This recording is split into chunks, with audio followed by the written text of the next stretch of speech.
Welcome to Kenton's videos. Enjoy the video. You begin by making sure your iPhone 11 has sufficient battery and the latest iOS. This prevents interruptions. Once ready, open Settings, tap Face ID and passcode, and enter your passcode to authenticate. Now tap Reset Face ID to erase the current facial data. This clears conflicts and prepares the sensor for a fresh scan.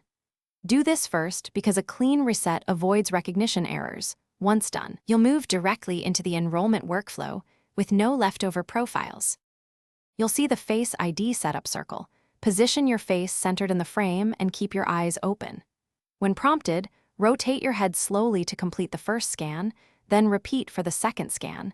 This captures different angles so Face ID recognizes you reliably. Make sure lighting is even and remove sunglasses or masks unless you regularly wear them.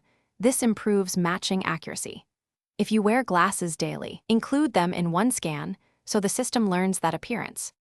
When both scans finish, tap Done and immediately test unlocking the phone and authenticating purchases to confirm reliability. If Face ID struggles, reset and re-enroll. Try a different room with softer, even light and avoid backlighting.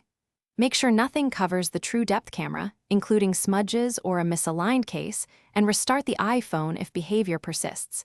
This clears temporary sensor glitches. If problems continue, contact Apple support or visit a service provider. Thanks for watching. Consider subscribing if we helped you.